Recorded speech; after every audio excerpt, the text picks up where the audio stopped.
Hi అండి, welcome to my channel Subhadra's kitchen and blogs. ఈరోజు నేను తలకూర కర్రీ చూపిస్తున్నానండి. నాన్ వెజ్ని ఇష్టపడే వాళ్ళు తలకూర కర్రీ చాలా ఇష్టంగా తింటారు. అలాగే చాలా ఎమ్మీగా ఉంటుందండి రాగి సంగట్లోకి ఇది. అలాగే మెయిన్గా దీన్ని బాలింతలకు ఎక్కువగా పెడతారండి, హెల్త్కి మంచిదని. సో ఈ కర్రీ ఎలా చేసుకోవాలో నేను ఇప్పుడు చాలా సింపుల్గా చూపిస్తానండి. అలాగే టేస్టీగా కూడా ఉంటుంది.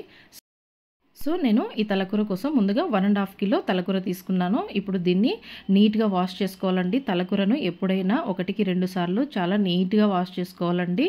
చూడండి, ఇక్కడ నల్లగా ఉంటుంది కదా, అది కాల్చింటారు.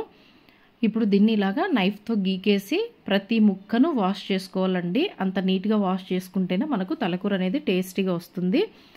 ఇప్పుడు నేను ఈ 1.5 కిలోకి 3 ఆనియన్స్ మీడియం సైజ్ తీసుకొని ఈ విధంగా మిక్సీ జార్లో వేసి పేస్ట్ చేసుకున్నానండి. మనం ఈ విధంగా పేస్ట్ చేసుకోవడం వల్ల తలకూరలో గ్రేవీ చాలా బాగా వస్తుంది. నెక్స్ట్ కుక్కర్ పెట్టుకొని సరిపడా ఆయిల్ యాడ్ చేసుకొని ఇప్పుడు ఇందులో చెక్క, లవంగ, ఎండుమిర్చి యాడ్ చేసుకొని నెక్స్ట్ ఇందులో ఆనియన్ పేస్ట్ యాడ్ చేసుకోవాలి. ఆనియన్ పేస్ట్ యాడ్ చేసిన తర్వాత ఒకసారి బాగా మిక్స్ చేసుకొని ఇప్పుడు ఈ ఆనియన్ పేస్ట్ మంచి రంగు వచ్చేంత వరకు మీడియం ఫ్లేమ్లోనే వేయించుకోవాలండి. హై ఫ్లేమ్లో పెడితే ఇది అడుగంటిపోతుంది. చూడండి, ఇలాగా ఆనియన్ మనకి మంచి కలర్ వచ్చిన తర్వాత ఇప్పుడు ఇందులో 2 స్పూన్ల అల్లం వెల్లుల్లి పేస్ట్ యాడ్ చేసుకోవాలి. చూడండి, నేను ఈ స్పూన్తో 2 స్పూన్ల అల్లం వెల్లుల్లి పేస్ట్ యాడ్ చేసి పచ్చివాసన పోయేంత వరకు వేయించుకొని సన్నగా చాప్ చేసి పెట్టుకున్నటువంటి 2 టమాటో కూడా యాడ్ చేసుకున్నానండి. టమాటాను కాసేపు మగ్గించుకోవాలి.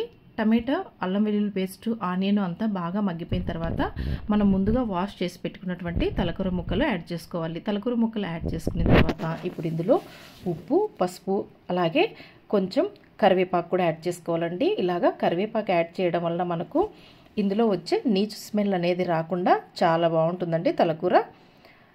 సో ఇలాగా ఉప్పు, పసుపు, అలాగే కరివేపాకు వేసిన తర్వాత నీట్గా మిక్స్ చేసుకొని ఇప్పుడు లిడ్లో వచ్చేసి మీడియం ఫ్లేమ్లో 5 to 6 మినిట్స్ దీన్ని బాగా మగ్గించుకోవాలి. చూడండి, 5-6 నిమిషాలు ఇలాగా బాగా మగ్గిపోయిన తర్వాత ఇప్పుడు ఇందులో మనము సరిపడా కారము, ధనియాల పొడి, ఎండు కొబ్బరి పొడి యాడ్ చేసుకోవాలండి. ఎప్పుడైనా మనము తలకూరని చేసేటప్పుడు ఇలాగా మగ్గించుకుంటేనే కర్రీ అనేది టేస్ట్గా వస్తుందండి. తలకూర మగ్గకుండా డైరెక్ట్గా వేస్తే కొంచెం పచ్చి స్మెల్ వస్తుందండి. సో ఇక్కడ నేను 1.5 కిలోకి 3 స్పూన్స్ కారము, 3 స్పూన్స్ ధనియాల పొడి, 2.5 స్పూన్ ఎండు కొబ్బరి పొడి యాడ్ చేసుకుంటున్నాను. ఎండు కొబ్బరి పొడి ఇక్కడ నల్ల కొబ్బరి యాడ్ చేస్తున్నానండి. మార్కెట్లో మనకు నల్ల కొబ్బరి అలాగే ఎర్ర కొబ్బరి 2 అవైలబుల్ ఉంటాయి, కానీ మనము నల్ల కొబ్బరిని తీసుకోవాలండి. ఎర్ర కొబ్బరి యాడ్ చేస్తే కర్రీ అనేది ఆయిల్గా ఉంటుంది. సో ఇలాగా అన్నీ యాడ్ చేసుకొని మసాలాలన్నీ మరో 2-3 నిమిషాలు దీన్ని మగ్గించుకోవాలండి. 2-3 నిమిషాల తర్వాత సన్నగా కట్ చేసి పెట్టుకున్నటువంటి కొత్తిమీరను కూడా యాడ్ చేసుకొని మరొకసారి బాగా మిక్స్ చేసుకోవాలి. ఈ విధంగా కొత్తిమీరను కూడా మిక్స్ చేసుకొని మరో 5 నిమిషాలు సిమ్లో పెట్టి మగ్గించుకోవాలండి. కొత్తిమీర కూడా మగ్గేలాగా మనకు 5 నిమిషాలకు ఈ కొత్తిమీర కూడా అందులో కలిసిపోయి బాగా మగ్గిపోతుంది. చూడండి, కర్రీ ఇలాగా మగ్గిపోయిన తర్వాత మరొకసారి బాగా మిక్స్ చేసుకొని ఇప్పుడు వాటర్ యాడ్ చేసుకోవాలండి. చూడండి, ఇలాగా మగ్గితే కర్రీ కలరే మనకు మంచి కలర్ వస్తుంది. ఇప్పుడు దీనికి సరిపడా వాటర్ యాడ్ చేసుకోవాలి. నేనైతే ఇక్కడ ముక్కలు మునిగేంత వరకు వాటర్ యాడ్ చేసుకున్నానండి. ఇలాగా వాటర్ యాడ్ చేసి మనం అంతా ఒకసారి మిక్స్ చేసుకొని ఇప్పుడు ఉప్పు, కారము ఏమైనా తక్కువ ఉంటే ఇక్కడ అడ్జస్ట్ చేసుకోవచ్చండి.